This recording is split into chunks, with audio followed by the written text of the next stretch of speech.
Would you on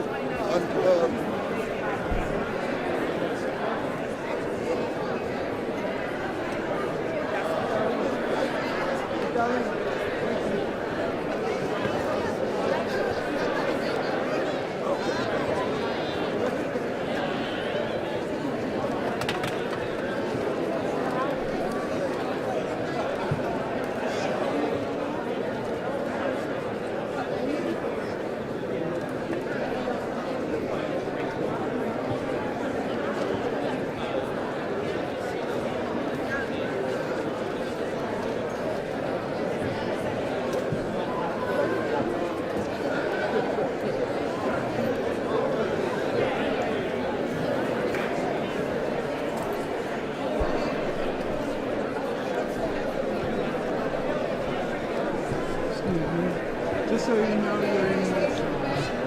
Yeah, I know. I got this remote. Just so you know, they put it in a weird place. Okay. How you doing, man? They didn't have one before. Hey, man, how's it going? All right, how you doing? Good. Hey, Sheila, how you been? Good.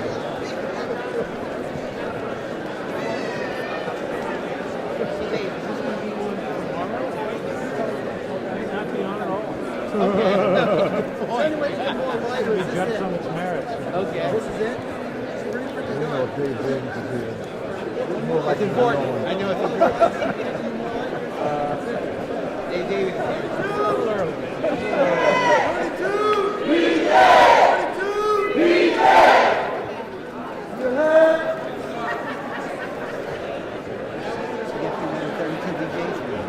Yeah, I kind of saw a lot of those t-shirts. Those sweatshirts, whatever. This is kind of...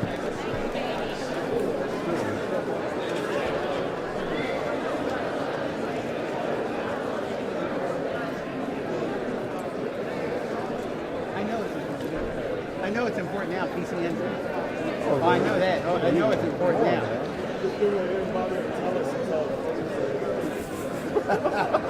That's what I thought. No, wait a minute. They didn't even think of telling you until Thursday until I told them to tell you. Oh, really? Yes. Oh, yeah. No. But when you had missed this, then you were like, we should have known. Well, no.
Good afternoon.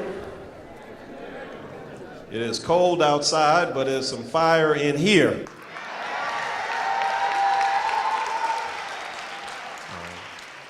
I'm happy to stand before you. I'm Reverend Mark Tyler, pastor of Mother Bethel African Methodist Episcopal Church here in the city, and a founding member of Power.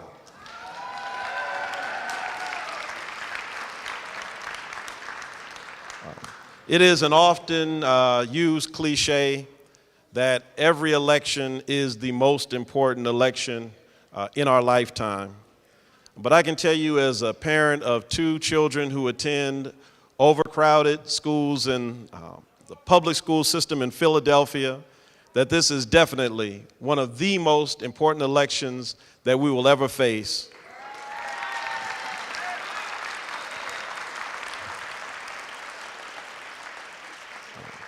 These are serious times, and we've come together for a serious conversation on today. This is not a debate. This is not an opportunity to heckle any of our candidates. This is a nonpartisan event, despite the contrary to what it may look like. We're delighted to be joined by so many wonderful partners who are concerned about Philadelphia. AFSCME, District Council 47, are you in the house? Action United, are you in the house? District 1199C, are you in the house? Is Fight for Philly in the house?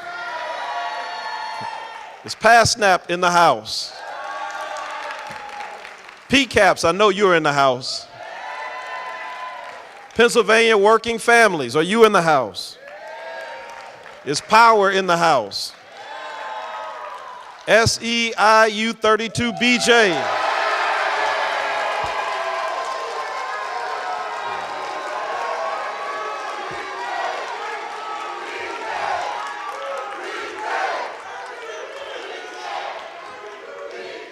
Now, and for the record, that's my amen corner. SEIU, Healthcare Pennsylvania, are you in the house?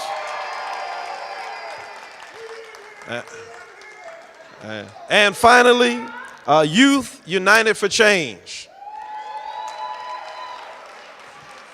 We want to especially send a shout out to Media Mobilizing Project for creating and hosting our live stream on the web, and I understand that the screens will have the hashtag and information where you can tweet it, post it on Facebook, or send it to your friends. We invite you and encourage you to go to your device now and make sure that people are tuning in all over the Commonwealth of Pennsylvania to hear this very important conversation. Now, with all of that said, I've established the protocol. We explained to the candidates that because each of them will only have 3 minutes each to respond to our very important issues, that when they come up, they will not spend any time thanking us. We know they appreciate us bringing them here on today, but they're going to go right into the issues. Won't you join me in welcoming to Philadelphia and to Temple University, Congresswoman Allison Schwartz from the 13th Congressional District.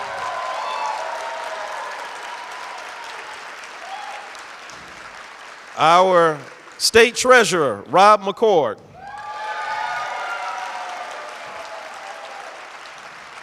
Our former Revenue Secretary, Tom Wolf. Former Secretary of Environmental Protection, Katie McGinty. And former Secretary of Environmental Protection, John Hanger.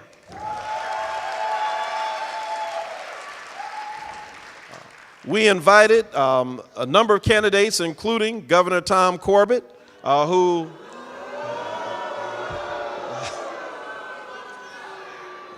now said there's no heckling. He declined our invitation. Apparently he had something else to do. And so we had an empty chair there for him, but I see it's been moved. And so again, these are our candidates. Come on, give them all a big hand.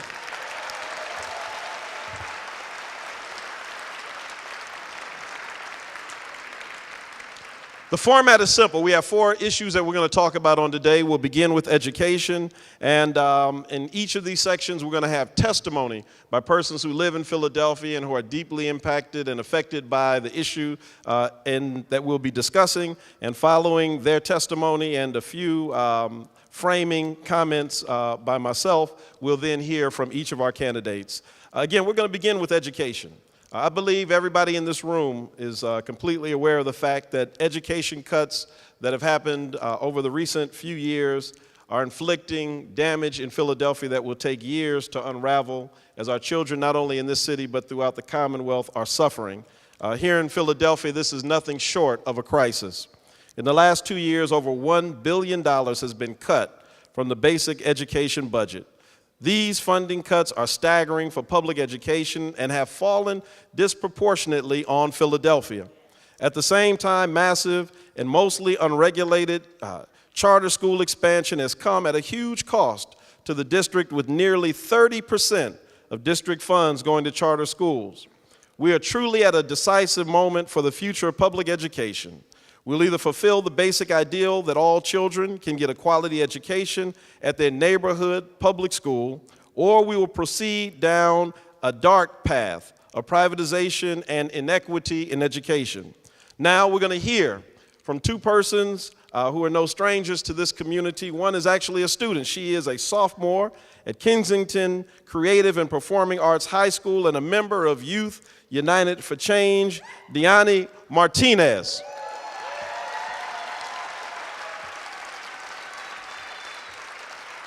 And following Deani, we'll hear from someone who's made recent news through a great series of commercials, parent activist with 3 children in the Philadelphia School District, and the chair of Action United Education Committee, Kia Hinton.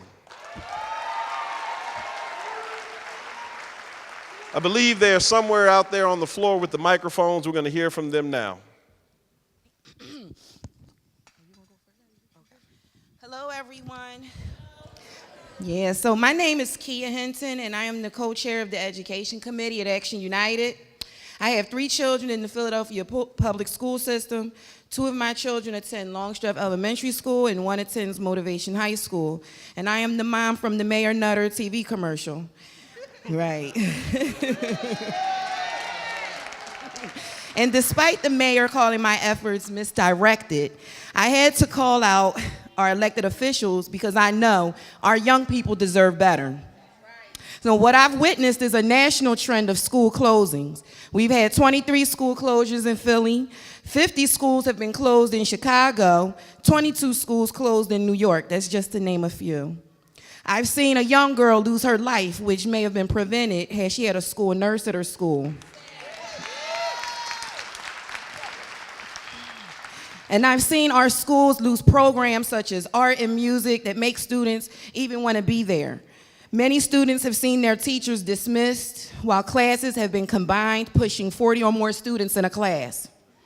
I've seen a massive disinvestment in our public schools with an emergence of newly built prisons. Right. And I am honestly disgusted with the testing that does nothing more than give an excuse to close a school.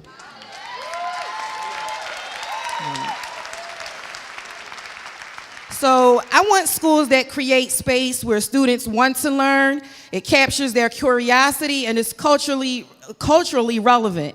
I've seen the blame game where some say it's the parents' fault and some say it's the students' fault, and that students don't care about their education. Right, and I say these are just tactics used to destroy public education. We see our young people are speaking up, right? And walking out to show that they do care and that they want a quality education. Where are our morals when we tell our young people there isn't enough money to ensure their education, but we have enough money to build new prisons, right? And what is the message we send our young people when our elected leaders say there's not enough funding for our schools? Meanwhile, our biggest and richest corporations get tax breaks and subsidies, right? So, we need to be honest about what our true goals and intentions are when it comes to our young people in public education. Some say that the privatization of our educational system will fix everything, that school choice will somehow fix what's wrong in schools. Corporate reform of our public schools is not the answer. Corporate reform does not put our most vulnerable students first. We need a governor who understands this. We need a governor who understands that poverty, hunger, unemployment, underemployment, substandard housing, epidemic violence has an impact on our children and their education. The parents, students, and educators know better than anyone else what our schools need, and that's what makes today such a momentous event. We have come together to let these candidates know that we say no more. No, right. No more to closing our schools, no more to high stakes testing, no more to holding us hostage, no more to the blatant attack on public education, and no to shuffling our children down the school to prison pipeline. We need a governor who will use his leverage to collaborate with parents, students, and educators, not shut us out.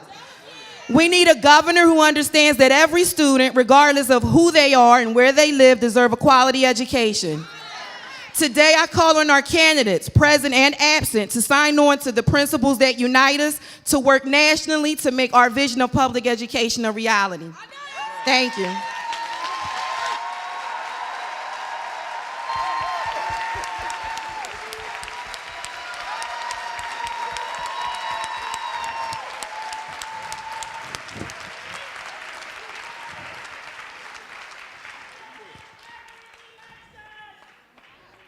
Hello, my name is Deani Martinez, and I'm a student at Kensington Creative and Performing Arts High School and a leader at Youth United for Change. Last year, I was in 6 different homes. Having moved around and going through so much in my personal life, school was the one place that gave me reassurance that I would make it through my situation. School was the only place other than YUC that gave me stability. I went to my counselors and teachers with so much. Being in an abusive home and taking on the role of being responsible for my sisters, I missed a lot of school. But when I did go, if I needed to talk or if I needed help with anything, there was staff there to support me. Going to school is what I looked forward to because everyone there was the family I didn't have. Last year, because of my counselors, support staff, and teachers, I learned how to play clarinet and now play in the band. I did not fail a single class. School was my safety net. And then the budget cuts. When I was first informed about the budget cuts, it made me feel like I was losing my family all over again. This time, the only stable home I had. Too often, people don't realize what school means to students who are in my situation. K Kappa opened this year with no counselors, no assistant principals. My band teacher was only part-time. In order for me to take clarinet lessons, I had to miss my history class. And we only have 1 front office staff. Our drama, dance, and art teachers were cut, so now our seniors teach the dance class to the 9th and 10th graders, and our history teacher teaches art. Our teachers are doing so many jobs, and while they are still like family, they do not have one-on-one time for any of us. I'm in a stable home now, but I know that if I did not have the support of a new family and was in the same situation I was in last year, I would have just been another student pushed out of school because I didn't have the supports I needed. This year, I feel like the budget cuts had such a negative impact on all of us and took our stability and safety net away. Being at K Kappa is a completely different environment than it was before. So many students were happy to go to school last year, and you can feel a difference. Now, I worry about any of the peers that might be going through the same situation I had last year. The budget cuts have reduced our ability to succeed. I did not choose the environment I was born into, but I am important. I am somebody.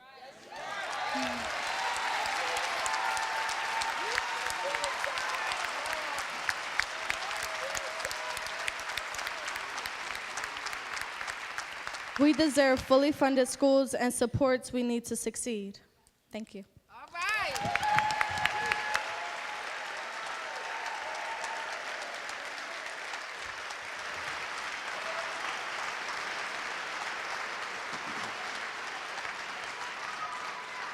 We certainly want to thank Deani and Kia for those moving testimonies. And candidates to reverse this crisis is going to require bold leadership. Somebody say bold. Bold leadership. And absolutely it's going to require policy change. Our Working Families Agenda for Education is modeled on the work that PCAPS has led here in Philadelphia to fight against the decimation of our schools. First of all, we need an equitable funding formula for state education dollars.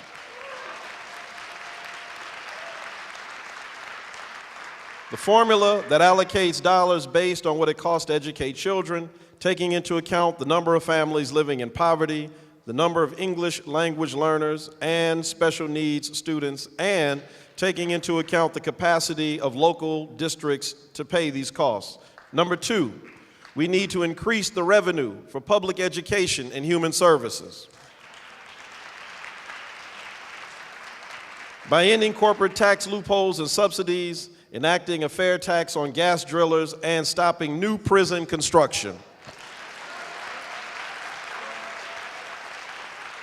Number 3, we need charter school accountability. This means leveling the playing field for charter schools and ending the cyber school boondoggle that delivers higher profits for operators but rock bottom educational results for students. 4, we need to invest in schools, not prisons.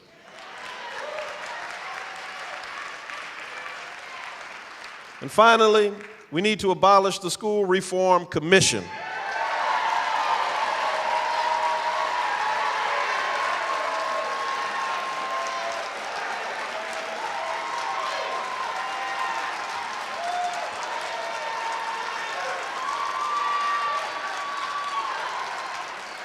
I'll take it that that's an amen. With all of that said, to each of our candidates, we now ask if you will support these proposals and what your agenda for education might be if elected governor. We're going to hear from all of them. We'll hear first from Congresswoman Schwartz, followed by former Secretary Wolf, Treasurer McCord, former Secretary Hanger, and former Secretary McGinty. Won't you come in that order? Congresswoman Schwartz.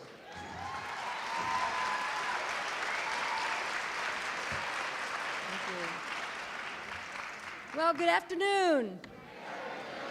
This is not a quiet crowd. Good afternoon. That's better. Reverend Tyler, thank you very much for moderating this or chairing this forum. It is not supposed to be a debate. It is a forum. It is to hear from you. It is to share our commitment to the values and priorities that we all believe in. So thank you for being here. I'm pleased to be here with you as well. I am not so pleased that there is going to be an empty chair or there's an absence of our governor.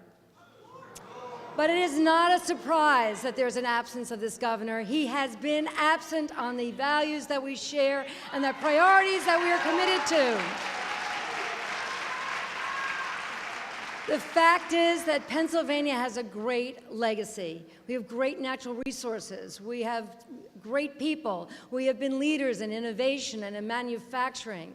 And yet this governor has led us to 49th in job creation in this country, an unacceptable place to be. He has sustained and dismissed too many of us, and he has failed to fund education across this Commonwealth the way it deserves. The fact is that we cannot be the great state that we hope to be, that we plan to be, that we can be without leadership.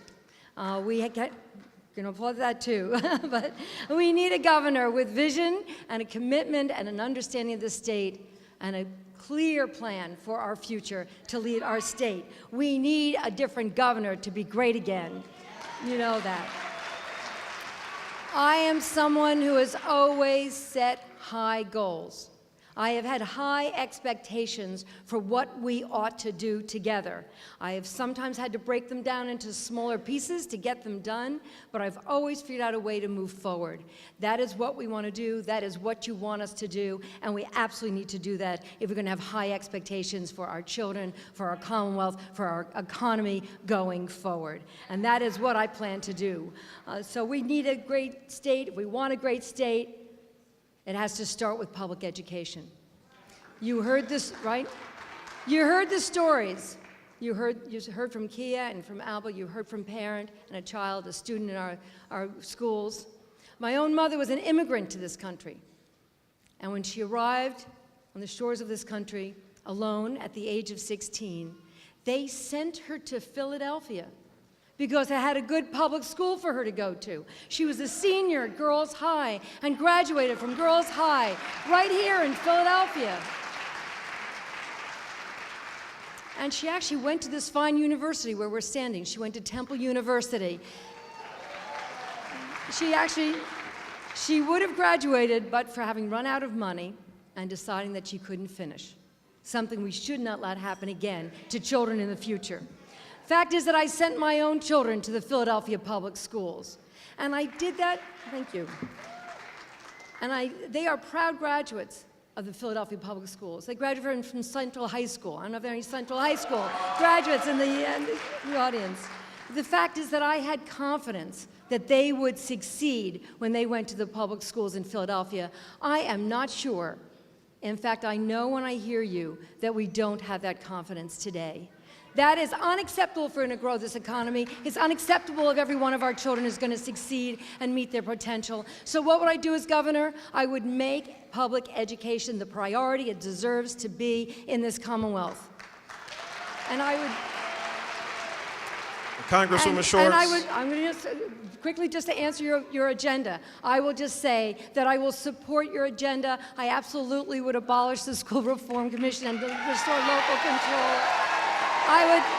I would absolutely rein in those charter schools and not waste money, but I would do a fair funding formula for our schools, but I would also make sure that our children start school ready to succeed. I would invest in preschool and full-day kindergarten and give our kids the best chance they possibly can have.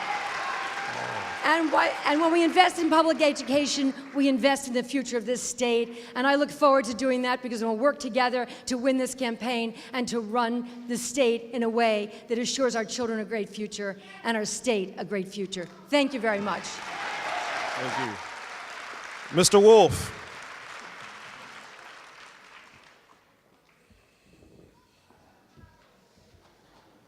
Thank you very much. It is great to be here in such a quiet crowd. I tell you, this is great. Hey, I am from York County, but I read one of the tweets a couple months ago as the schools were supposedly opening here in Philadelphia, and here's what one parent wrote. See if you remember this. My 11-year-old reads 3 to 5 books per week. The number she'll be checking out from the school library this year, 0. Why? No librarian. How can we allow that to happen in our schools? That is absolutely, positively outrageous.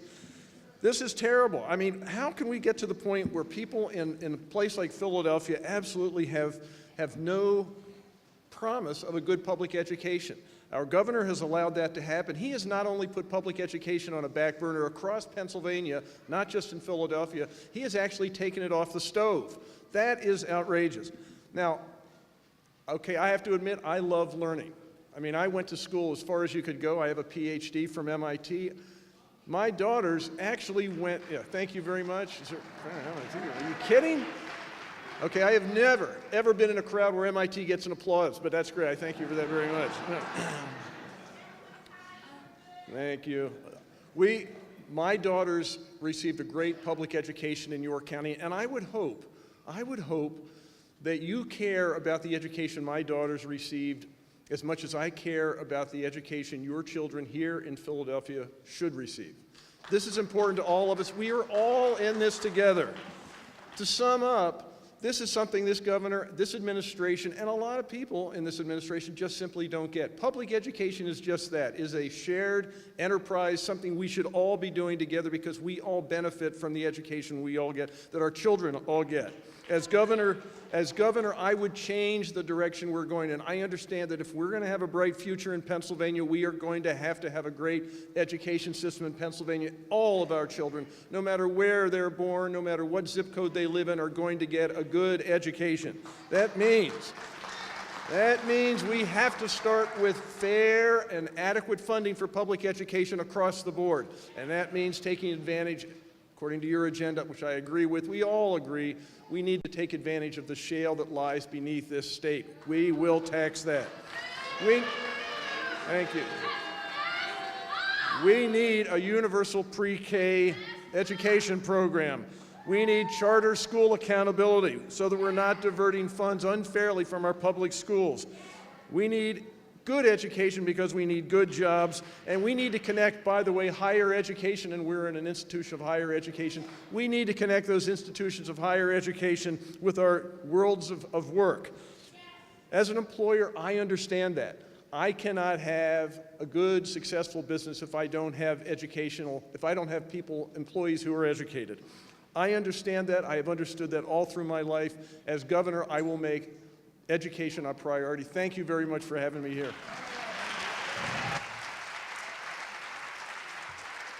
Mr. McCord.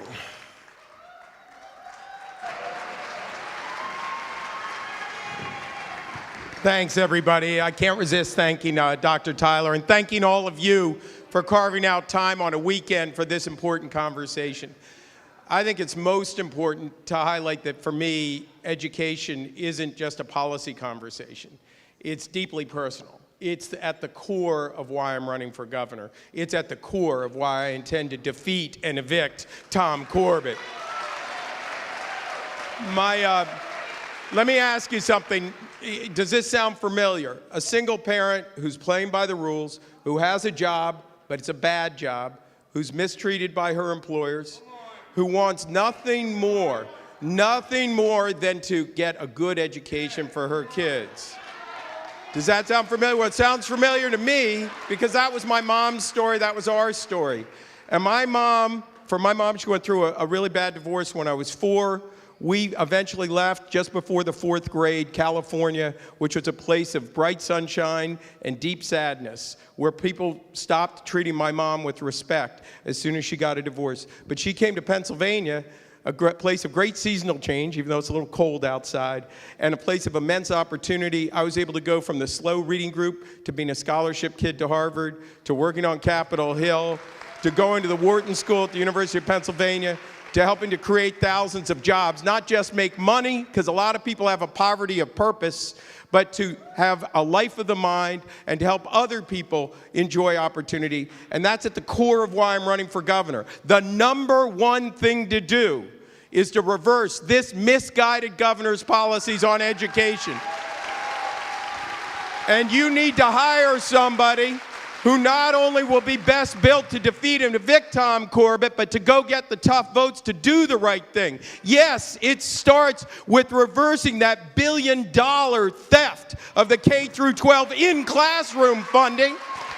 And it continues with having a funding formula that takes into account little things like English as a second language and poverty rates and the lack of ability to charge property taxes. But we need to review the entire funding system, and we need to think more broadly. We need to fully fund higher education. I'm proud of the repair and recovery of what we did in the 529 program. We repaired it, a $400 million win in the McCord Treasury, one of the few parts of state government that is working because you elected a smart Democrat to run that wing of government.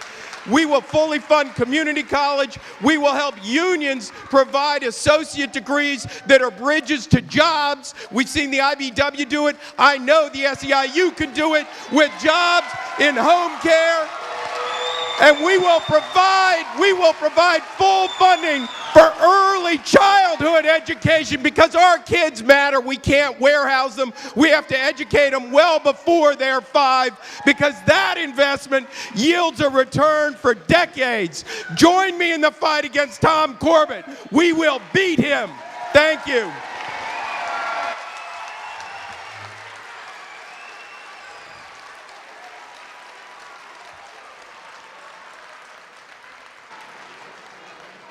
Mr. Hanger. Good evening. There's nothing wrong with public education.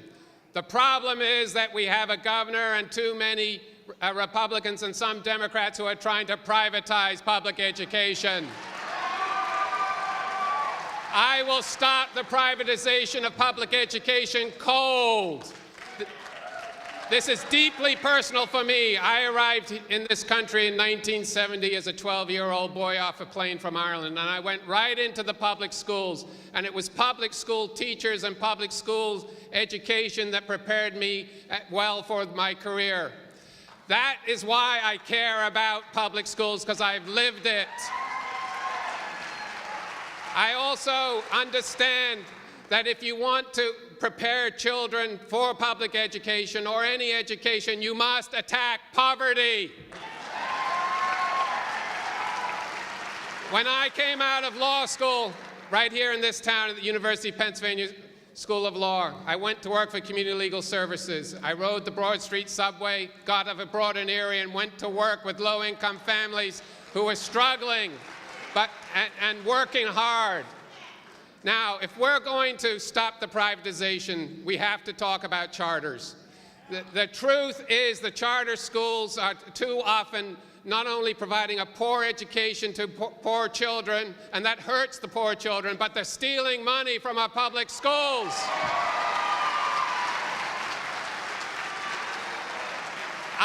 will close down, stop funding charter schools that are not doing the job. And that's just about all of the cyber charter schools. It's just about every single one. You wouldn't have a problem in Pennsylvania, in Philadelphia, and around this state if we weren't wasting $700 million on failed charter schools. That needs to come back to you. And let's also be clear, the privatization attack is attack on unions. That's one of the reasons why they want to privatize the public schools. In fact, for some, that's the real reason they're attacking the public schools. So I will abolish the School Reform Commission. I will restore the funding. You will have a fair funding formula from me, but you have to understand what the real problem is. It's not just funding and the formula. It's that they are trying to privatize the public schools, and you need a real Democrat who will stand up and stop it. And that agenda is viable. I can win this race with your help. Thank you very much.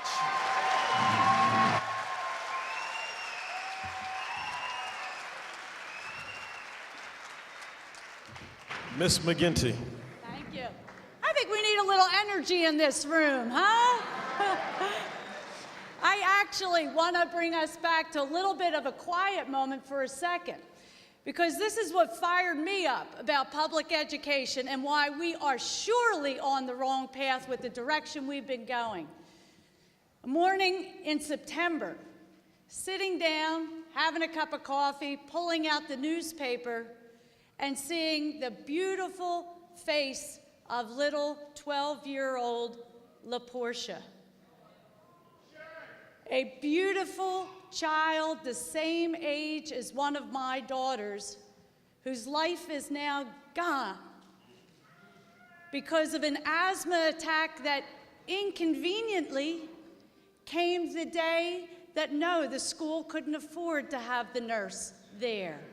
How inconvenient. She had the asthma attack on a Wednesday when the nurse can only come Tuesdays and Fridays. What is this discussion about? It clearly seems not to be about what's best for our kids. That's not best for our kids. And what's the problem that we're trying to solve? There are problems out there. We have work to do to make our schools the best for students like Nalia that we just had the honor of listening to. She deserves better. She is better. But it is our responsibility to put the spotlight on what's working, too. We've got problems, but Pennsylvania is fourth in terms of our fourth graders reading and their achievement. We're eighth in the country in math for eighth graders. We can be first, but we are not last, and that means taking a wrecking ball to public education is not right. Public education is the promise of a good future, and I am here to say it is my top priority. I will put a tax in place to refund public education, to restore the $1 billion. And we will make public education not a backroom deal, but out in public with a fair formula that recognizes kids' special needs and English language learning and property taxes so that everybody has a shot of being all they can be. And we will reform the charter schools so there's no double dipping and no overpaying, putting that money to work for our kids. But we know what works. Let's start early. Let's grab young kids with programs like Head Start and Pre-K. And every place in Pennsylvania should have full-day kindergarten for little kids. And then we're going to drive it home. We know it works to have small classes. Let's let teachers teach and students learn. Our kids are good. They deserve us all to stand up for them. That's the future of public education under Governor McGinty. Thank you.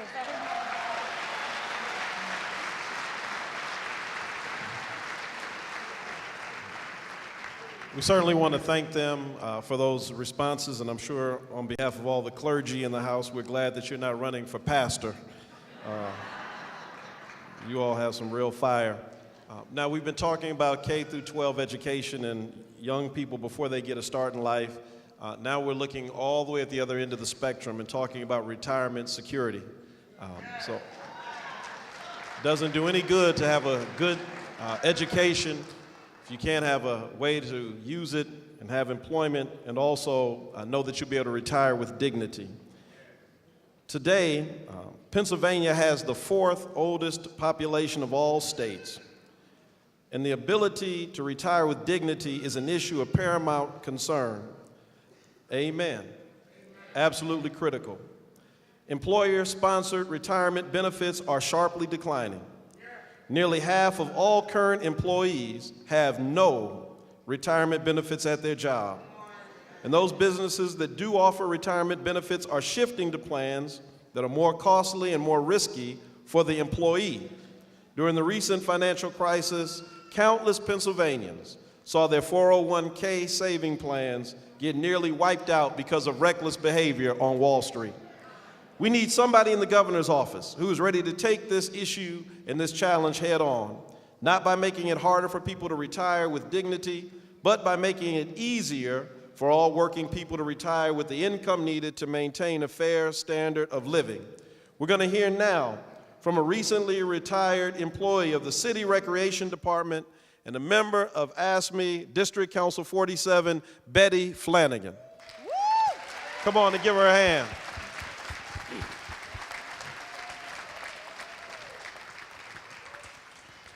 Good afternoon. My name is Betty Flanagan, not a day over 39. Just kidding, just kidding. In April of this, and I say April, I'm speaking about the past April, family members and a few friends helped me to celebrate my 90th birthday. I will talk briefly about the American dream and adequate retirement income and smiling faces of children who can make us adults laugh and smile. As a Recreation Center Director for the City of Philadelphia, I was faced for a number of years every single day with those smiling faces. One day, a little boy named Tyrone asked me, could he have an empty soda bottle and a brown paper bag for my lunch? My response was sure, take them. Tyrone proceeded to place the bottle in the bag, which he put in his left hand, and he began to strut across the Recreation Center game room floor like a little old proud man. I said, Tyrone, what are you doing? And his response was, I'm Daddy coming home on payday after working hard on the job. Tyrone and all the other children were and still are my kids.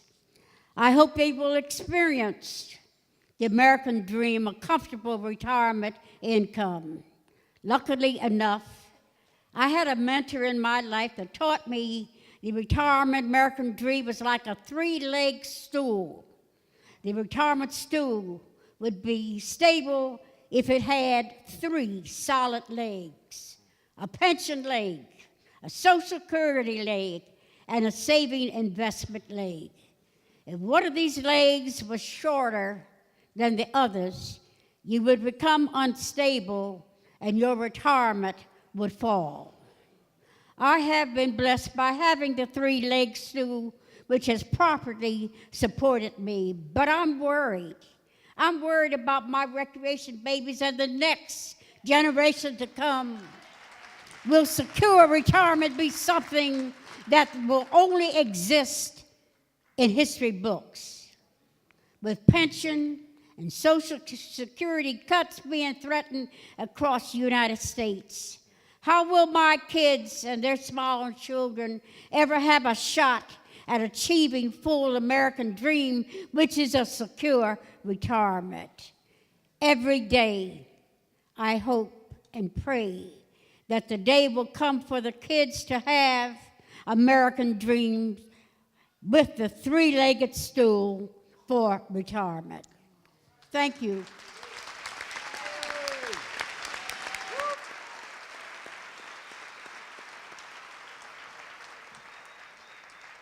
We want to thank Ms. Flanagan for really framing this for us.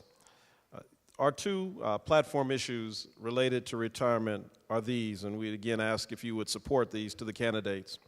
It begins with protecting pensions. Hardworking employees who provide vital public services, teachers, nurses, firefighters, and others. We need to honor our commitment to their work and the services they provide by preserving their pensions and not forcing them into 401k plans that have been devastated by Wall Street. Number two, we need to make sure that retirement benefits are available to all workers. For the growing number of workers who receive no retirement benefits at their job, government must step in to help. Social Security is not enough to live on by itself. We just heard about the three-legged stool. California and other states are taking the lead by creating retirement plans that all workers can join. These plans have lower costs and are less risky for working families. Pennsylvania also should be a leader in this area, not a follower. Let's create a state retirement plan for private sector employees so everyone, regardless of who they are, who works hard enough, they can earn the same chance to retire with dignity. That's the Working Families Plan for retirement security. Will each of you, candidates, please come and respond to what you just heard. We'll begin this time with Katie McGinty, followed by John Hanger, Allison Schwartz, Rob McCord, and Tom Wolf, in that order.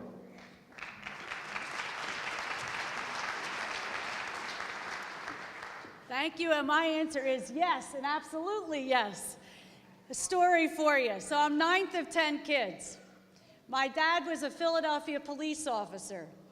He had one major goal in life, which was to take care of his kids, but to never, ever have to be a burden on those kids. Last year at 94, he put his head on the pillow and closed his eyes for the last time. He never asked one of us for a penny. That's because he had a pension. He had a dignified retirement. And as 9th of his 10 kids, I am here to tell you, nobody gave him anything. It wasn't a handout. He put his life on the line for 35 years, and he earned that pension. My commitment is to all hardworking men and women in Pennsylvania that they too can have a dignified retirement. How do we do that? Well, first, we insist on those kinds of benefits and that kind of shot for employees in Pennsylvania. Second, and picking up Betty's incredible insights and testimony that she shared with us. How about it for Betty? Woo! We need to make retirement affordable. And that means we have to have good health care and affordable health care and available health care. And that also means, let's not forget the education conversation. To be able to have dignified retirement, we can't have property taxes going through the roof because the Commonwealth went out the back door in paying for education. The Commonwealth needs to step up, do its share, and not put that burden on our seniors. What we have to do more than anything else is to come together as a community and know that any one of us is only as strong as the rest of us. Building a good future for each one of us is in each of our interests. In Pennsylvania, we can do that, and as governor working with you, I will do that. Thank you very much.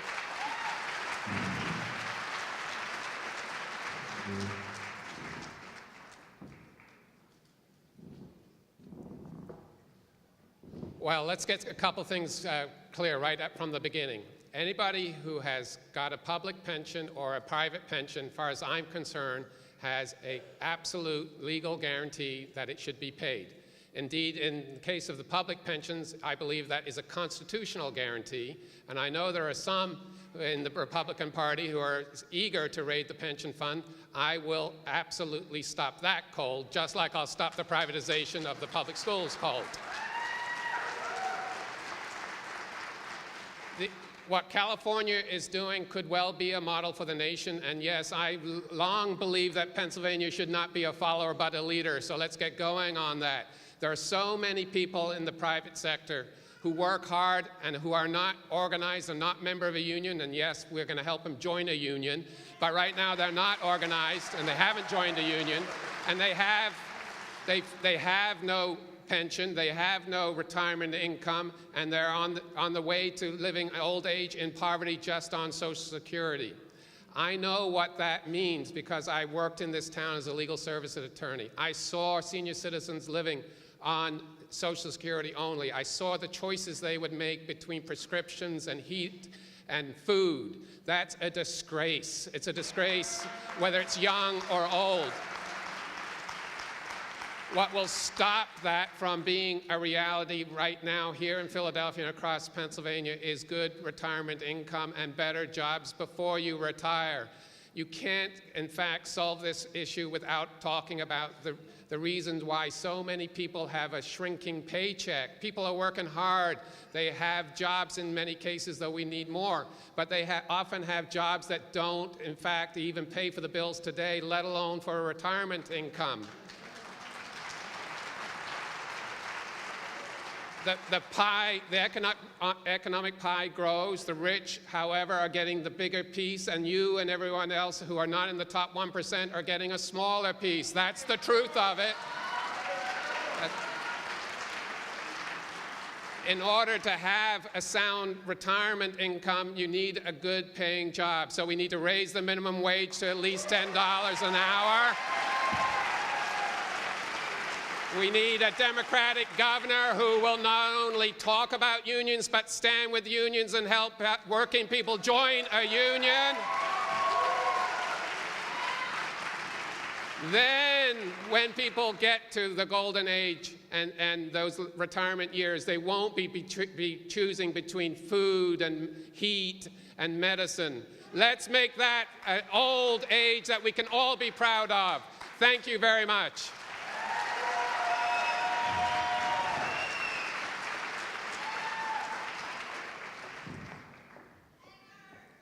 All right, thank you.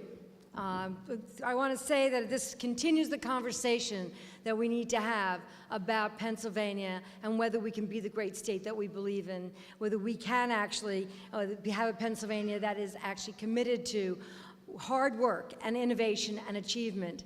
And of course, a part of that is the hard work that men and women do every day in the state, that you do every day in the state, and the way you support your families and hope to in the future, and the fact that you and many before you have built the great state that we are. And our respect for seniors and our hopes to be able to be 90 one day and to be able to stand up or sit down and talk about the great lives we lived and the work that we did that was so fulfilled us. And in fact, that while we worked, we were able to secure our retirement as well. That is a legacy that we talk about, and it's one that we have to fight for because it is under threat in our country. And our state has to be concerned about this. We need to respect people who are working today, and we need to respect those who are ready to retire. Pennsylvania does have one of the largest populations, senior populations. They are our parents and our grandparents, and some of us, actually, and they are also our neighbors and friends.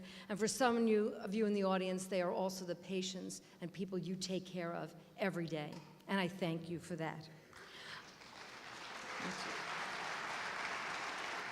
But Social Security and is under threat, and Medicare is under threat in this country, and we should make no bones about that. And that is why when in Washington, I have fought every day in Congress. I've led the fight to prevent privatization of Social Security. Can you imagine if it had been invested in Wall Street during the recession? There would have been none of the legs of that stool, not Social Security, not our private savings. And for those without work-related pensions, we would have really been in trouble. So we have work to do. We have work to do, and I will continue to do all that I can to protect Social Security and Medicare, of course, for our seniors. I will build an opportunity to save for retirement to the workplace. Some really interesting and important ideas being put forward by this forum.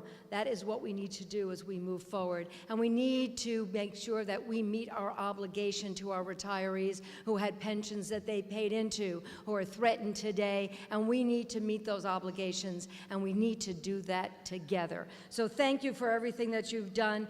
Thank you very much for bringing up the issue of retirement savings, because, as I say, each and every one of us hope to be 90 someday, to sit in this audience, to be proud of ourselves, to be proud of each other, and to know that we will have the food to eat, and we will have the ability to sustain ourselves with dignity and security for the years ahead. Thank you very much.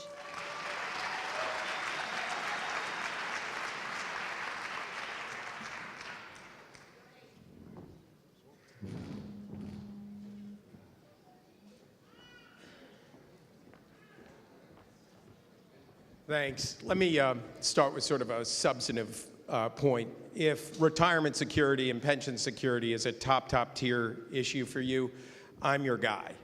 It's arguable that I have not, there's nobody in Pennsylvania who spent more time studying this stuff and working on pensions. I'm very proud of the hard work we're doing. Still tons to be done, both in the public education pension and the public employees pension. I'm a very, very proud defender of the defined benefit world. You actually should be applauding yourself, because the #1 defender of the defined benefit plans out there is the union movement. I think part of what makes the union movement so great is that you care about working families and economic security, not just for members in your own union, but for everybody in America, and I salute you for that. And it's important, not only is it easy for me to take the pledge to defend your defined benefit plans as opposed to attacking them, I'm proud of how often I've successfully fought back bad attacks from Tom Corbett. We will defend your pensions, not attack them, and we can do it efficiently. I'll make a couple quick points. First, defined benefit plans are more efficient, not less efficient, than 401k plans. I'm a very proud business leader who loves being allied with the union movement. I've helped to create jobs in the business world, and I get to jack up Republicans who've never created a job in the business world and say, you do not know what you're talking about. The source on this data is the Defined Contribution Association of America. They say it's 1.7% less efficient per year to use a 401k plan than the defined benefit plans. That means over 35 years, you get $2 back for every $1 that somebody who's using a 401k plan does. And a lot of that money is being shipped off to money managers in New York and Connecticut and so forth. My colleagues are right. SEIU is right. A woman named Teresa Ghilarducci, who was at Notre Dame, brilliant woman, invented the approach that's being studied in California. We need to embrace that approach, because we need to care not just about the public sector retirement plans, but the private sector ones. And guess what? It's a pay me now or pay me later world. We are not in a society that will allow people to eat cat food. It's wrong in their senior years. And raise your hand if you've met somebody who says, oh, I'm never going to retire, I'll just work, right? Raise your hand. We know some of those people who have said that will not be able to afford to do that. They will be physically disabled, and we will have to pick up the tab. So it's a pay-as-you-go or a save-in-advance world. We can imitate some of what we've done in the McCord Treasury with the 529 plan. We can take advantage of what Teresa Ghilarducci has done. And let me tell you something, this is a woman's issue. Women are 3 times more likely to drop into poverty after the age of 60, and it's primarily because they get underpaid paid when they're working, and then they take too much care of others. They pay for other people's medical emergencies. We owe the women in our lives full and robust defense of pensions. We will do this.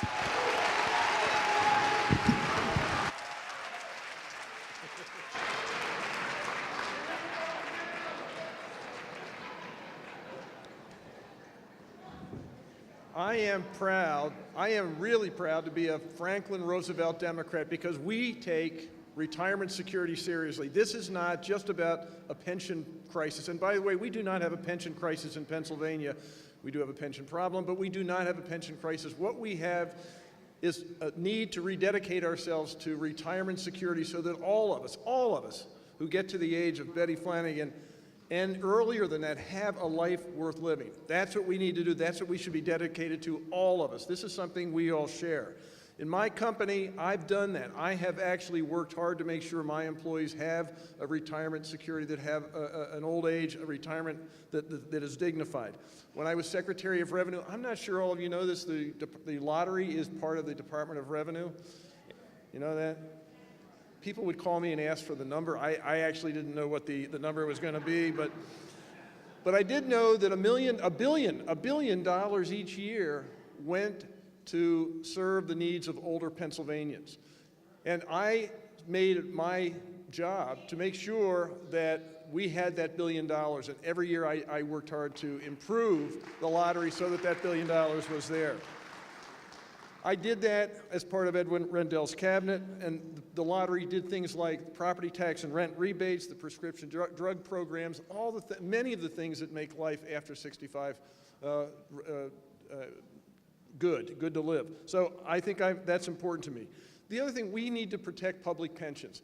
We cannot say to people that we have made promises to, we are not going to follow through on those promises. We have to follow through on the promises to everybody who has a public pension, and we have to make sure that people in the future in public service get the pensions they deserve.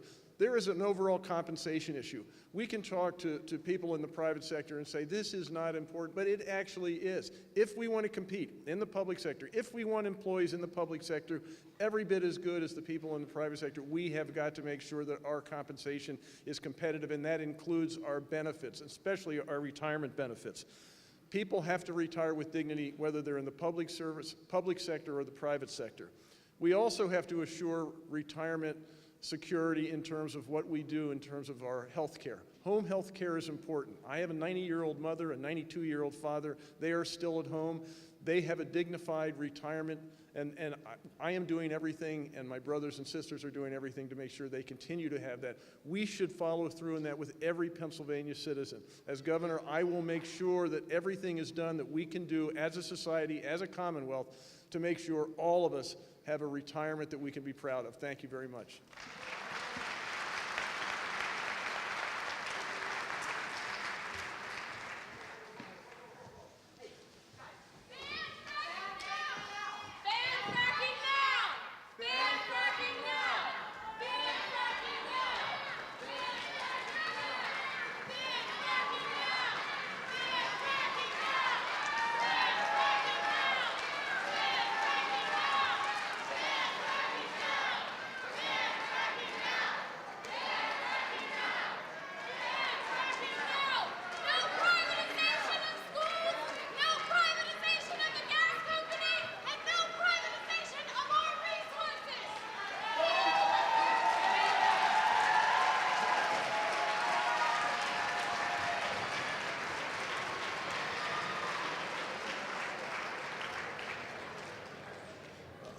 I'm assuming that was a commercial. I'm certain that when they pull together 1,000 people, they'll invite you to their event. Not that we don't necessarily agree with you, but there's a time and a place for everything. And when people work very hard to organize and put something together, we have to be respectful of one another.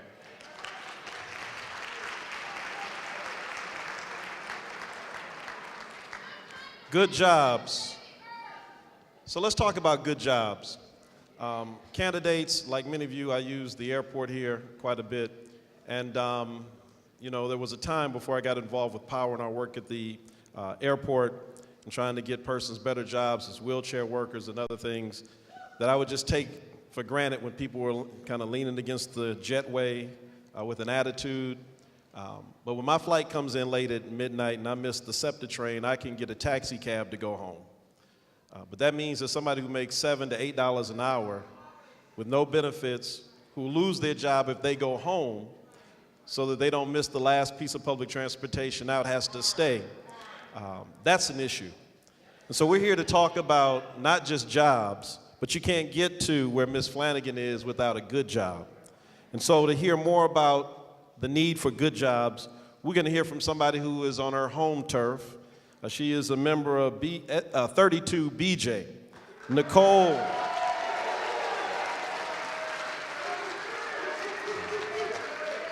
She works here at Temple University. Give it up for Nicole Upshaw.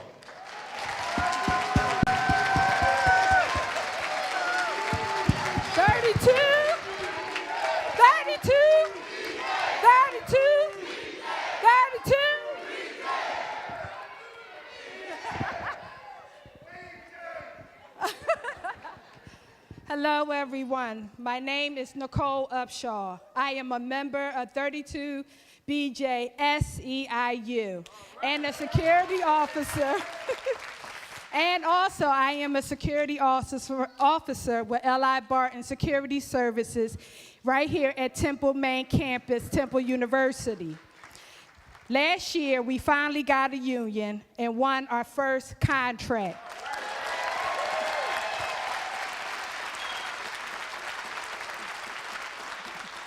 I worked here for several years before we won a union. I've seen huge differences since I joined 32 BJ. Not only did I get my first raise in 4 years, since I will have health insurance for the first time in 2 years.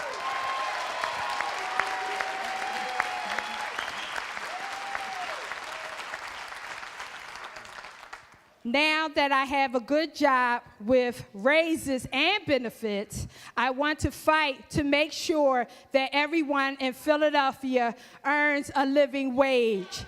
I am standing with my brothers and sisters at the Philadelphia International Airport who are organizing for a living wage and a union.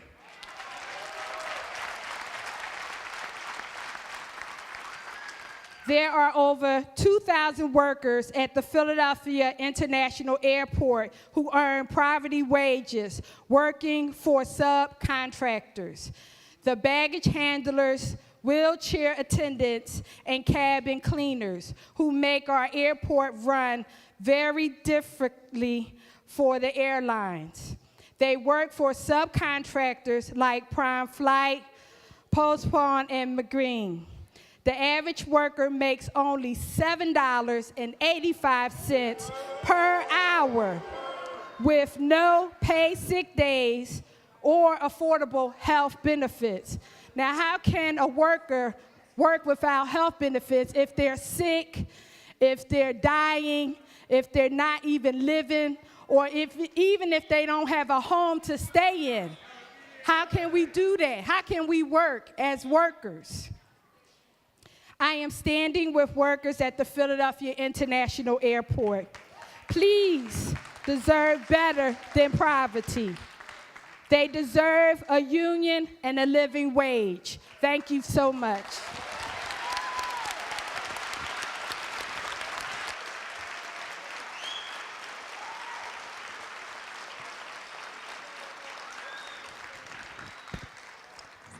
Thank you, Nicole. And you really framed that for us. So here are our platform issues that we'd like for you each to respond to. This is what we like to see in the next governor of Pennsylvania.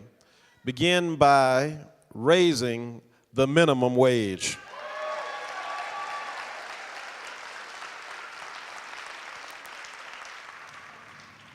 And it's not like anyone's asking for anything revolutionary. From $7.25 to $10.10 is almost like the slaves asking Pharaoh for straw to help make their bricks.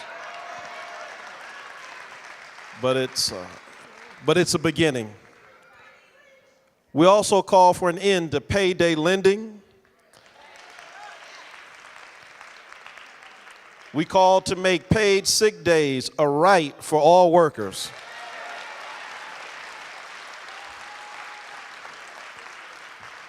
And as Nicole said it so well, we're tired of poverty jobs being paid with public money. No businesses receiving our tax dollars should be required, all persons rather, who are receiving tax dollars should be required to pay all workers a fair, family-sustaining wage that raises standards for their industry, whether it's construction or any other sector. And finally, we ask that you would support a call to invest in ourselves. Instead of handing out tax cuts to huge corporations, we ought to invest in public education, health care, transportation, and other vital services. We need to maintain and grow the good jobs that we have. That's a working family's agenda for a fair economy. Now, we'll again ask all of you to respond to all of those. And for this order, we'll begin with Rob McCord, followed by Congresswoman Schwartz, Secretary McGinty, Secretary Wolf, and Secretary Hanger. Thank you. Sounds like I just got a promotion to Reverend, right? I am your treasurer. I will point out to you virtually everything we touch as governor in this governor's race will have to do with jobs. Every issue relates back to jobs. When we talk about health care in a couple minutes and we talk about increasing the supply of home care workers, that's jobs. When you talk about protecting pensions, 95% of that money gets spent right here in Pennsylvania.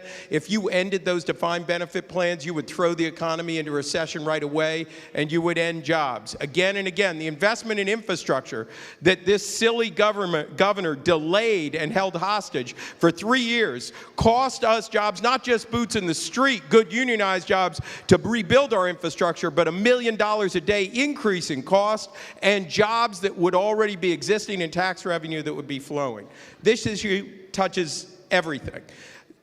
Check the boxes, but put meat on the bones of each issue. Of course we need to increase the minimum wage. Guess what? Some economists used to say that would lead to some companies substituting away from human employment and it would hurt jobs. It doesn't.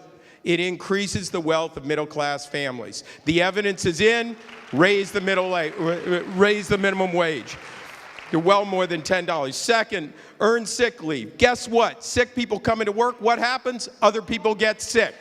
It hurts productivity. It isn't just right. It isn't just. It isn't just the just thing to do. It's the efficient thing to do. Getting people to protecting the prevailing wage doesn't just protect livable wages. Guess what else it does? It protects Pennsylvania employment. How many Arkansas and Texas license plates do you see around this state when they are quietly bringing in labor to circumnavigate an appropriate prevailing wage? And our people earn those prevailing wages because they're so well trained, and you can trust the safety and quality of the work that's provided. And finally, I hope you'll pay attention to the language around the wealth stripping supposed service of these payday loans. We're very proud of developing with the credit unions a Better Choice program to help people pull away from a 400% loan to decent loans with free financial services. I'm proud to walk the talk in the McCord Treasury. We work with the labor movement to stop them and protect the prevailing wage again and again. This issue will track everything we do. What we can do if when you have a McCord governor and a McCord administration is say everything is about true economic security. Any idiot career politician can read a poll and say the word jobs. I can think of one who says it now and then himself, right? That polls well. Economic security is about having a reasonable wage, good benefits that include an opportunity to retire, and protected workplace. You need to be protected. That's true economic security. Those are the kind of jobs we'll create in the McCord administration. Thank you.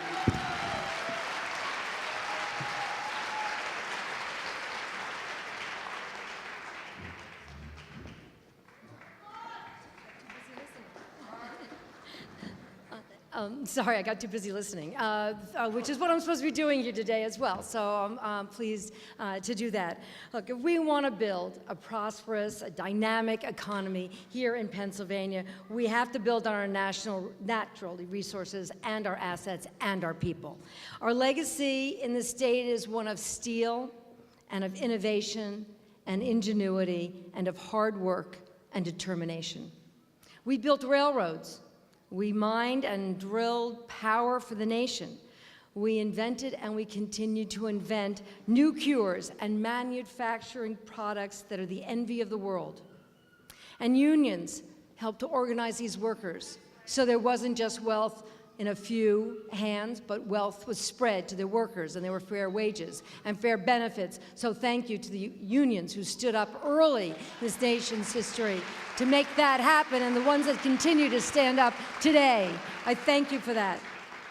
And not only did they help build that industry and that innovation and that prosperity, but they built the middle class in this country that has made us strong and made us great.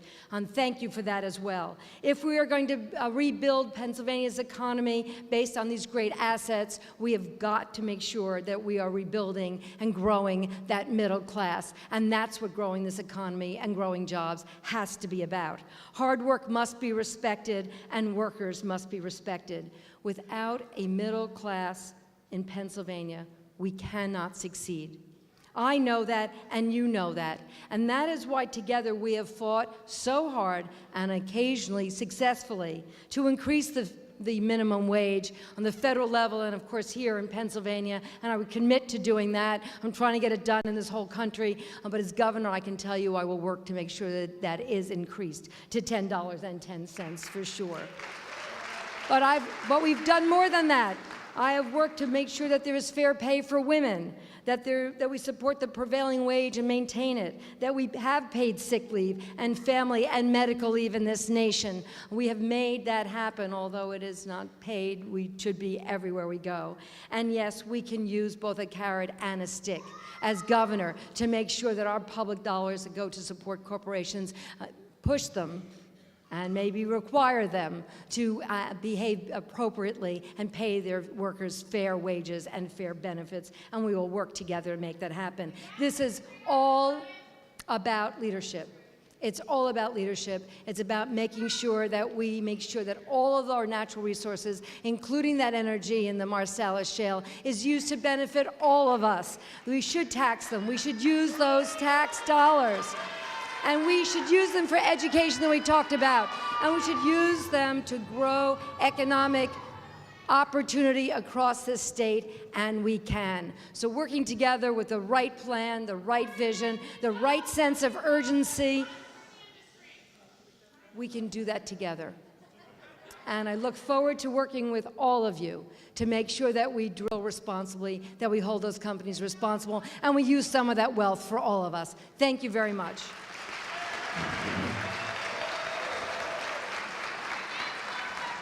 So, as Sister McGinty comes up, let me just remind everybody of our rules that we agreed to. Now, there are a number of sponsoring organizations in this room, and what we said is that we're not here to heckle. You can go outside, and you can wait for them to leave, and you can do your heckling outside.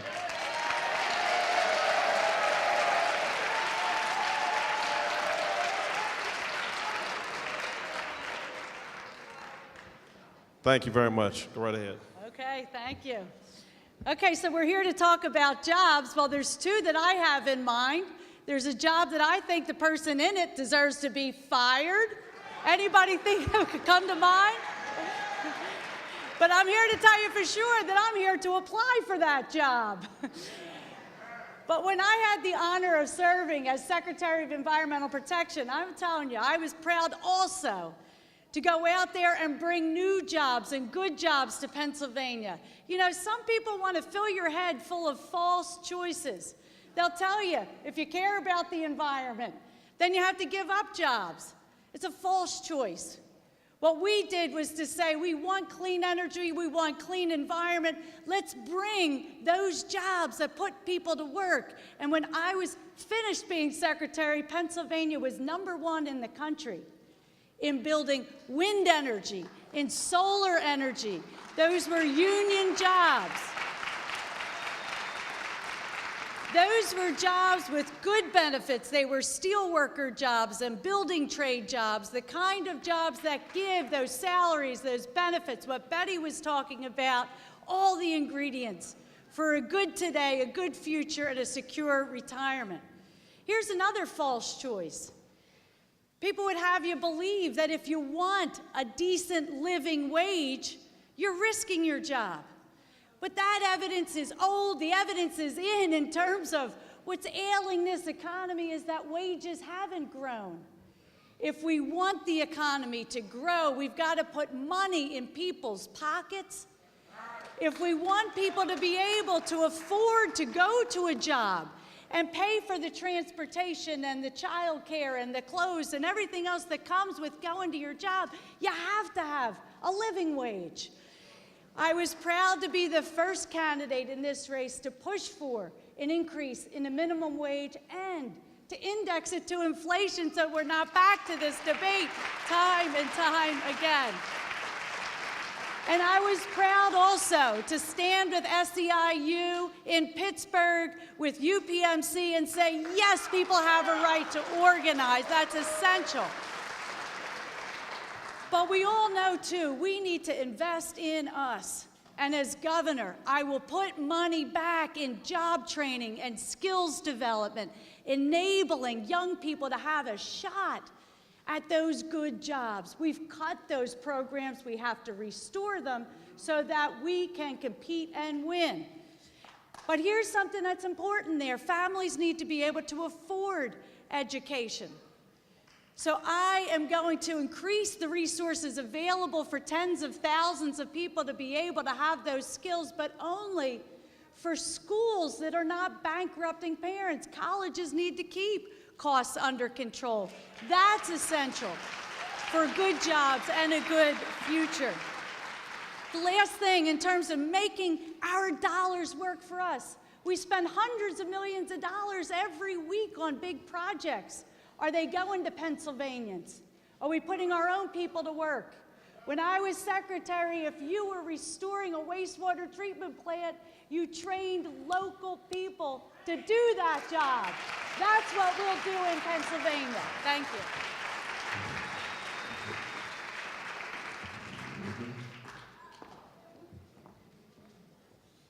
you. Okay, when it comes to good jobs, I get it. I get it because I've actually created good jobs, lots of them, based here in Pennsylvania. I started out, and if you were paying attention, I actually have a PhD from MIT. I was the only PhD forklift, yeah, thanks again. I was the only PhD forklift operator in York County. I worked my way up, bought the company in 1986 and built it into one of the biggest building product supply houses in the United States. I did that because I treated my employees fairly. I paid them good wages, good benefits, and yes, paid sick days. I also, in addition to that, I distributed 20 to 30% of my net profit in an annual profit sharing, cash profit sharing. 20 to 30% every year to all of my employees. Now, I did that because it was right. We're talking good jobs here, but I also did it because it's really good for business. When my truck drivers make a delivery, they're delivering their products to their customers on behalf of their company. When my warehouse workers pack those trucks, they're packing their products on their trucks for their customers on behalf of their company. I get good jobs. We have to have that in Pennsylvania because that is what this is all about. And anybody who runs for governor, this has to be at the top of the charts. This is the first thing that we have to do.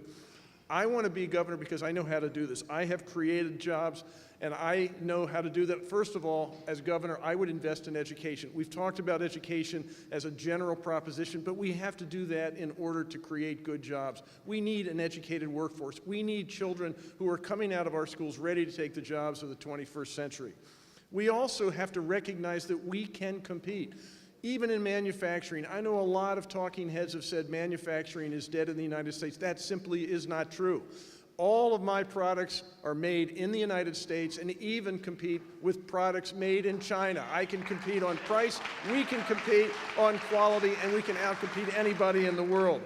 I am with you on your agenda. We have to increase the minimum wage. We have to make sure that our manufacturing policies are absolutely central and focused on making sure that we have good jobs. Go to my website and look at my manufacturing policy. It's a good one.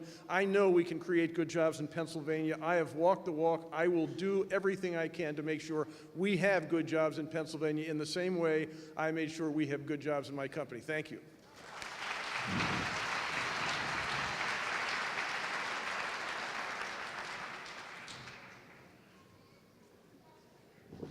In order to have more jobs and better jobs, we need a community mobilization. That's exactly why this organization, PCAPS, SEIU, POWER, YUC, all of you should stand up and give you a round of applause. You are going to make good and better jobs.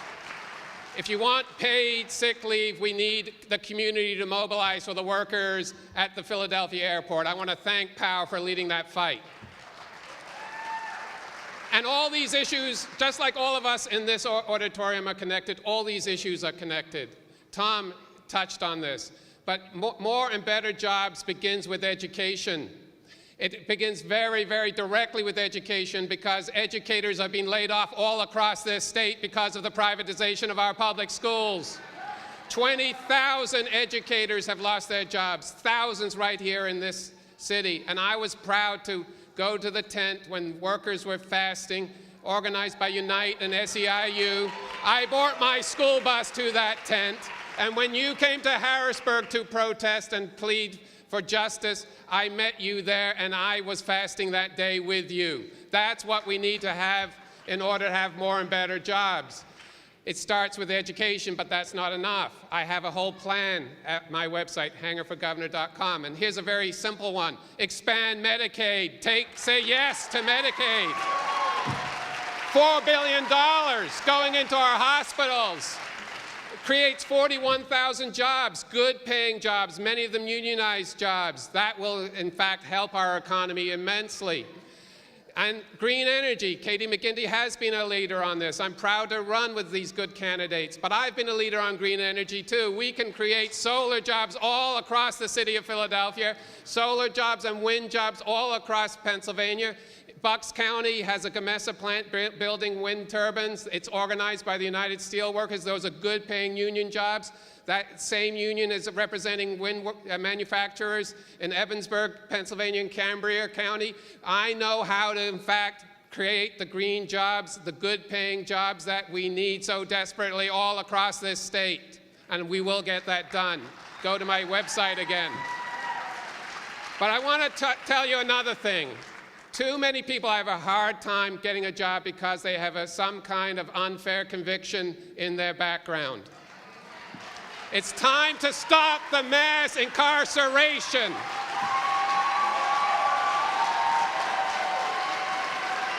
And one of the reasons that we have those mass incarceration going on is that we're arresting so many people for a joint in their pocket, for marijuana.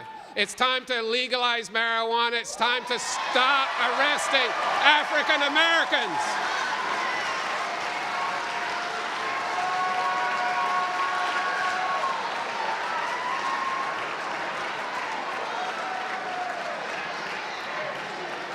This is a question of justice. There are $350 million a year going to arresting predominantly African Americans. African Americans have been arrested at the rate of 5 times whites for marijuana possession. That's why the schools to jails pipeline is full. Thank you.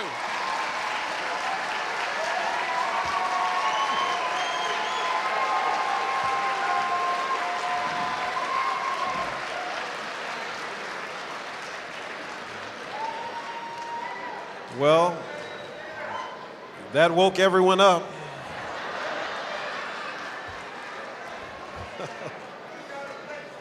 So listen, candidates, you all have been wonderful, and thank you for really sticking to this tight 3-minute window. Unfortunately, we have to be out of here at 6. So I'm going to ask that you would shave a minute off of the last section, which is healthcare, and I know that's terrible because that is the issue of the day. But again, we have to be out by 6. There's another event, I believe, coming in, so let's get right to it. I'm going to go right past these opening remarks and instead bring up our first 2 speakers who are going to speak. It's been in the news all week where the state is with regard to health care. And so let's hear right now from Patrina Sharp. And we're going to ask that our 2 speakers who are giving testimony would also condense their remarks. Patrina Sharp is a home health care attendant and a member of SEIU Healthcare Pennsylvania. And Patrina will be followed by Cheryl Bazemore, who works at Temple University Hospital and is a member of District 1199C.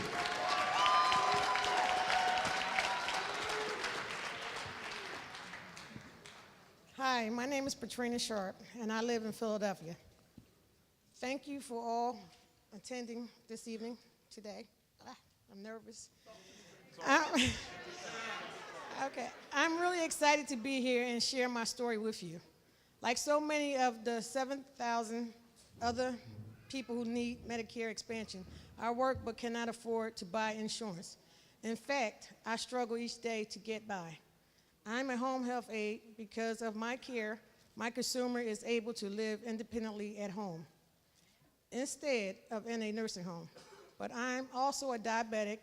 I cannot afford diabetic testing supplies. I only know that my sugar levels are bad when I feel sick. I take medicine when I have it, but oftentimes I don't because I cannot afford it. I know that without health insurance, I could very well end up in an emergency room if my sugar levels get out of control. That is no way to manage diabetes. Right now, Governor Corbett has the power to help people like me get the care that they need.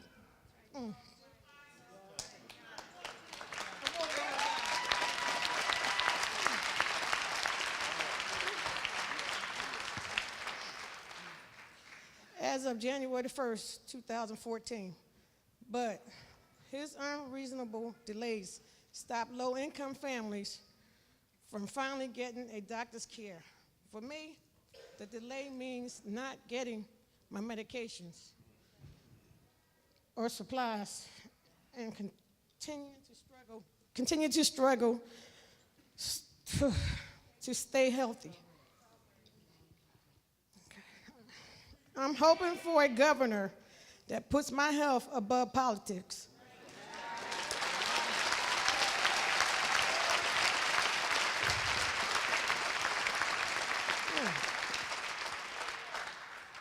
That means understanding that adding high fees and other costs will make Medicaid expansion unaffordable.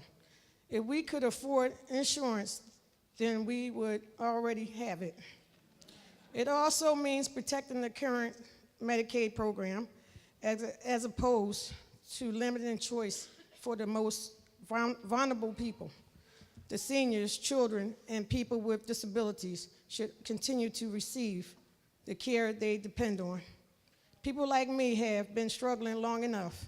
Medicaid expansion will change for my life and thousands of others. Let's do it. Let's get it right.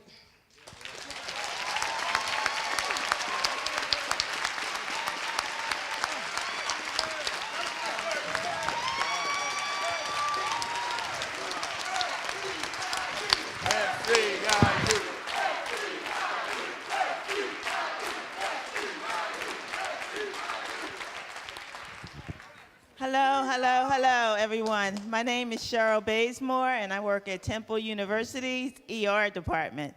So I see a number of people that come in without medical insurance, and I see the reason they're coming because they're not feeling well, they're in pain. And, you know, they wait until the last resort, and they come to the ER. Unfortunately, ER is just for the pain. It doesn't solve the problem that you may be having. So you leave with discharge instructions to follow up with a primary care physician. You leave to ask to follow up with the specialist. And that's the cost that maybe Charity Care won't be providing.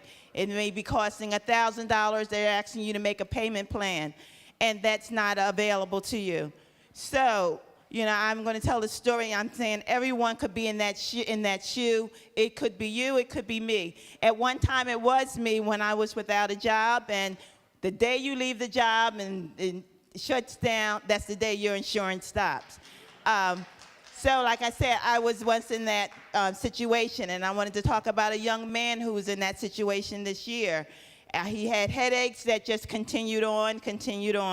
He knew that, you know, going to the emergency room was more costly than the health district, so he decided to go to the health district, $5 a visit. I think, as she was saying, up to a year, and then they charge you $20 a visit. Anyway, he paid $5 a visit. He had medical care free. As far as the medication, but it did not solve his problem. So they asked him to go to have a consultation with a specialist, go to your diagnostic lab and get lab results. And his teeth, I think, was bothering him. Well, for that care, they wanted $1,000, and he did not have it. Thank God, in August of this year, he did get a job. He did have a job that had medical care. Well, he ended up needing 6 teeth removed because they were touching the nerves. Without that, they said he would have died because of the headaches that he was absorbing. So thank God that he did have that insurance, and thank God that the job came before the death came. God bless you.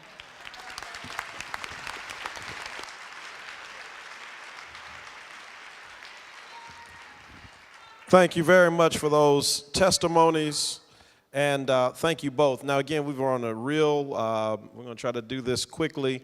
Here are our platform issues with regard to health care. All of them are absolutely critical, as we've just heard. First of all, we call for an expansion of Medicaid immediately. Secondly, we need to invest in family health care and maternity care. Number 3, we must also stop the corporatization of health care. We need to ensure quality care.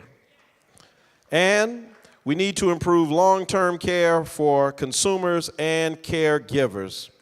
Now, to each of our candidates, we ask that you would come up and in 2 minutes respond to this issue of health care. I know that's asking an awful lot, but we'll go in this order: Secretary Wolf, Secretary McGinty, Congresswoman Schwartz, Secretary Hanger, and Treasurer McCord.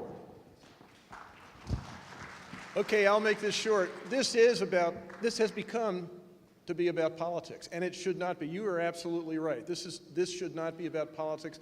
This is about people's lives. But let's be clear about this. What this governor is trying to do is nothing less than trying to destroy the president's health care initiative. That's exactly what he's trying to do. We should be expanding Medicaid, absolutely. That keeps, the failure to do that keeps over 500,000 people from access to health care. That's wrong. The fact that we do not have our own health exchange in Pennsylvania, that's wrong. That also keeps people from having health care. It's hurting our people. It's wrong. It's morally wrong. But you know what? It's also bad for our economy. People suffer from job lock because we can't have universal health care. We're one of the only developed nations in the world where we don't have universal access to health care. We need to have that because it not only makes our lives better, it not only makes our families stronger, it will make our businesses work a lot better. We should support this. We should support fuller access to health care. So as governor, I will expand Medicaid. I will make the president's ACA Obamacare work here in Pennsylvania. It is right for our people. It is right for our economy, and I will do that. Thank you.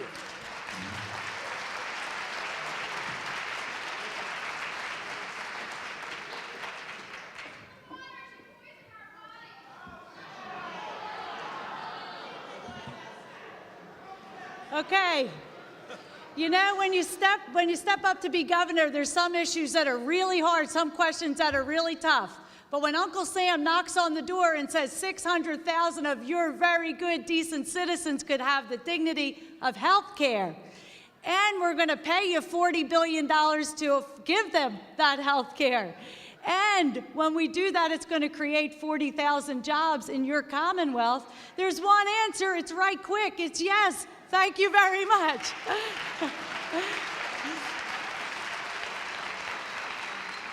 Now, all right, has there been an issue or two in the rollout of Obamacare? Well, maybe an issue or two. But the question is Tom Corbett part of the solution or part of the problem? It's part of the problem. Can we get in front of it and make sure that this health opportunity works for Pennsylvanians? You bet. Can we bring good people together to say this is about decreasing costs and expanding availability and affordability? We can.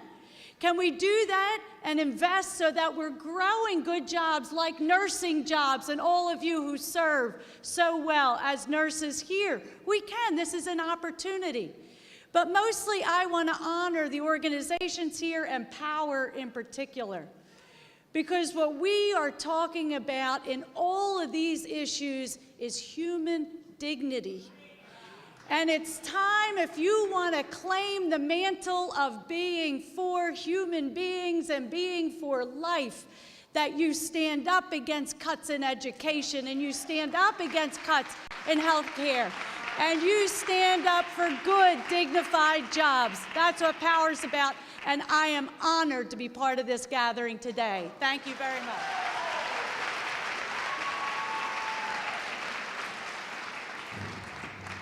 Well, as we get late into the afternoon, thank you all for being here.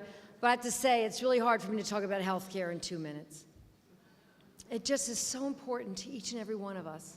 It's personal for each and every one of us. And you know that. Those of you who are nurses or nurses' aides or work in the hospital and see those patients coming in every day, you know how personal it is, and it's personal to each and every one of us. Which is why it's so important and so unacceptable to have a governor who has turned down the opportunity to get health care right in this state. To not allow us to take those dollars that are actually not Washington's dollars. There are dollars. There are our taxpayer dollars that we send to Washington that are willing to come back, that can create health care opportunity and coverage for over 500,000 Pennsylvanians. And it's unacceptable, it's unconscionable. It is one of the reasons I'm running for governor, to take that money, to use that money to benefit the people of Pennsylvania, to make sure that they have health coverage and that we pay the health workers right, and that we contain the rate of growth and cost because we've improved the quality of health care here in Pennsylvania. And we know how to do this. We have great health care institutions, teaching hospitals, nursing schools, and people who work in health care every day. We cannot walk away from this moment. We have to use this moment to make sure that we do everything we can to get health care to Pennsylvanians. And that's what I'm going to do as governor. And I can tell you, if you doubt whether I could do this, then listen to my story about CHIP. I'm going to try and do this in very short order. But everybody here heard of CHIP? Of course you have. It is one of the initiatives that we started in Pennsylvania that we are so enormously proud of. It's the Children's Health Insurance Program. And in 1992, when I was actually a pretty new state senator, along with a few others, we led the way to tackle the question of how would we help lower-income working Pennsylvanians buy health insurance for their kids. And you know what? We figured out a way to do it. And we paid for it with a couple of cents from cigarette taxes, a couple pennies. And hundreds of thousands of children in Pennsylvania have gotten health care coverage and have succeeded in school and at home and with their families because of what we did here in Pennsylvania. And I will tell you that even maybe more importantly is that actually it became the national model. And there is now an S-CHIP program in every state in this union. And when I got to Congress, one of the first things I did with President Obama was to make sure that every child eligible for CHIP in this nation was able to get it. And now because of what we started here in Pennsylvania, 11 million children have health coverage in this nation. We can do this. We can actually not only extend Medicaid coverage, but we can actually make sure that every Pennsylvanian has access to coverage and quality health care, and we can be a role model for the nation. And that's why I'm running for governor, because you need a leader to help you do that. You need someone who cares about all these issues we share and gets to work to get those things done. It's a moment of urgency. It's a moment of possibility. Let's get it done. Let's make this happen for each and every one of you and for all the people we love and care about in this state. Thank you very, very much.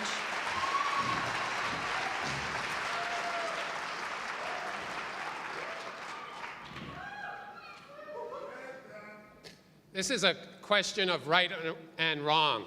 It's simply wrong for people in our state to not have health insurance and health care. Health care is a human right, and it must be universally available. So, yes, we must say yes to the Medicaid expansion, but very frankly, that's not enough. Health care must be made available to all of us through a single-payer system.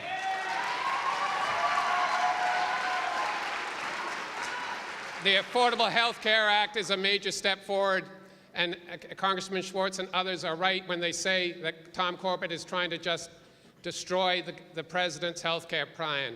But we all know this is not the end of reform that's needed here in Pennsylvania. A single-payer system will not only provide better health care, but it will do so at a smaller cost. It will be more efficient. And health care is deeply personal. I want to just tell you and end my remarks tonight with you with a couple personal stories. My wife is a physician, and she trained here at the Pennsylvania Hospital right here in the city of Philadelphia. She opened a community practice at 47th and Baltimore. I saw the people that she treated with some of her partners. And these were people often without health insurance. Here we are more than 20 years later, and still we are fighting this battle. But we are making progress. We will get Medicaid expanded by beating Tom Corbett. I also want to tell you that we have to, in fact, make sure that health care includes mental health treatment and addiction treatment. One of the reasons we're filling up our jails is because we have people who are addicted and people who have mental health problems. We're using jails to house the mentally ill. I lost my son to depression. He committed suicide at age 23. I know how devastating not having proper mental health coverage is. Together we can stop these dark days and turn the page and make sure the human right of health care is available to all of you. Thank you very much.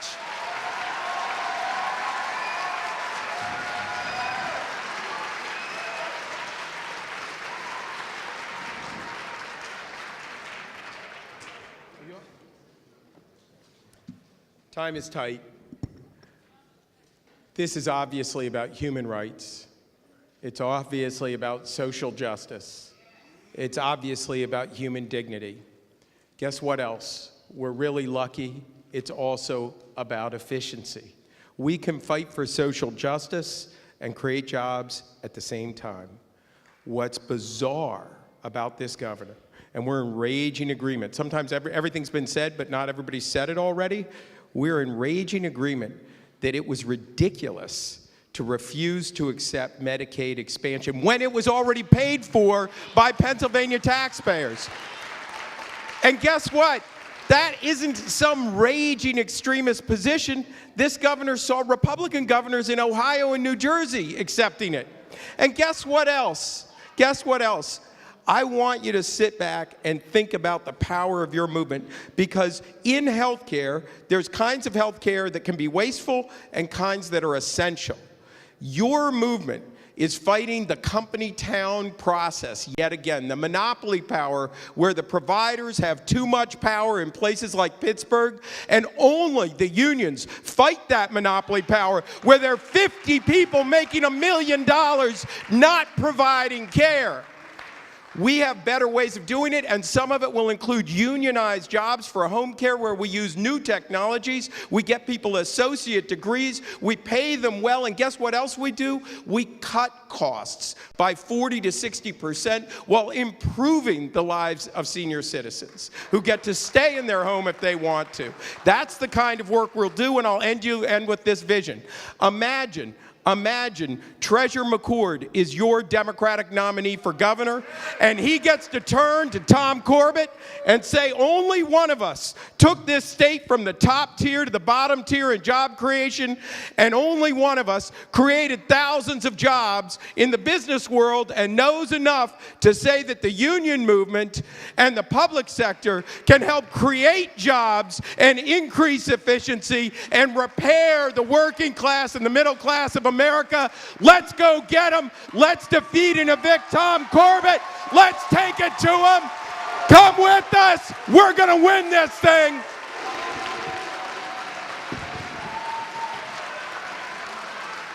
Come on, let's give all of the candidates a big hand. Let's celebrate all of them on today. Thank them for being here. Now, just before you go, just give us 2 minutes. Now, all of the talk means nothing if you don't organize. Did you hear that? You can run with banners across stages. You can heckle in the rafters. But if you don't organize, nothing's going to happen. So come on up, Chris Woods from District 1199C, Gabe Morgan from 32BJ, and give us our marching orders.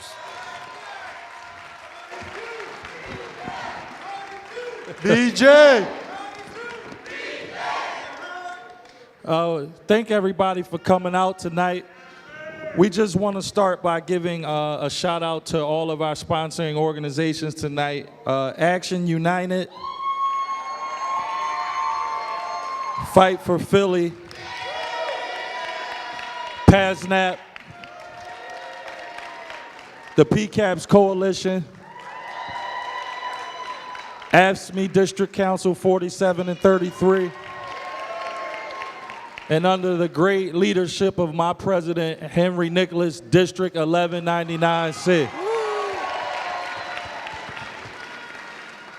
And we'd also like to give a shout out to Youth United for Change, Power,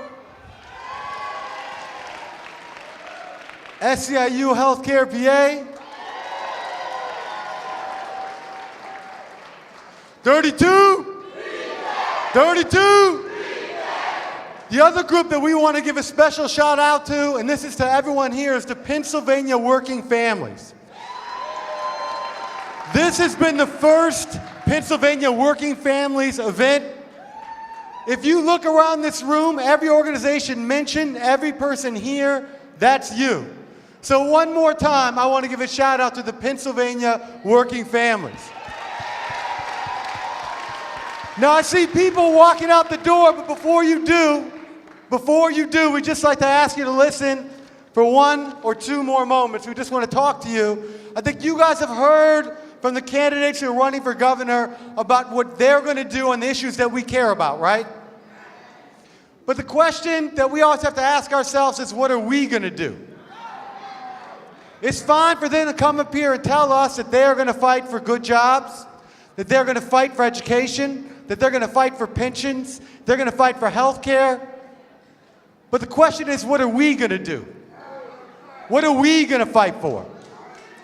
So I think Brother Woods would like to talk to you for a minute about that before you go. Yes, I need a commitment from each and every one of you guys before you leave here. I know all of you guys attended tonight's event is associated with some particular organization. As we move forward on this journey to getting a new governor elected next year, each one of these organizations that we shouted out here tonight will have voter registration drives leading up to the elections. So what I need from all of you guys here tonight is a commitment that when your particular organization has that drive, I need each and every one of you signed up to go out there and make sure we register people to vote. One thing for sure, 2 things for certain, if we get to the polls next year, we will have a new governor that is for Pennsylvania working families. That's right. And just before you leave, Gabe has one more final call to action that we have for you guys. So, we can vote in 2014, but who wants to wait till then to get Working Families agenda done, right? I don't want to wait till 2014 to keep schools open in Philadelphia. We need our schools open right now. So on December 9th, there's a National Day of Action being led by PCAPS. And that action's at 4:30 at Governor Corbett's office. We'd like to ask you all to come meet us at 4:30 on December 9th at Governor Corbett's office at 200 South Broad Street in Center City. Let me say this too, in the labor movement, we have a saying that we often say, that if we don't get what we need, if we can't get what our families need to survive, if we can't get what our families need to get an education, then we're going to shut it down. If we can't get it, we're going to shut it down. If we can't get it, we shut them down. If we can't get it, we shut it down. If we can't get it, we shut it down. If we can't get it, we shutting it down. If we can't get it, shut it down. If we can't get it, shut it down. So who's going to come on the 9th? Just lastly, before you go, on behalf of all the sponsoring organizations, I just want to thank each and every one of the candidates for taking time out of your busy schedules to be here tonight. And I wish each and every one of you good luck on this journey to become governor of this great Commonwealth. Thank you. Thanks so much. We'll see you, everyone. Take care.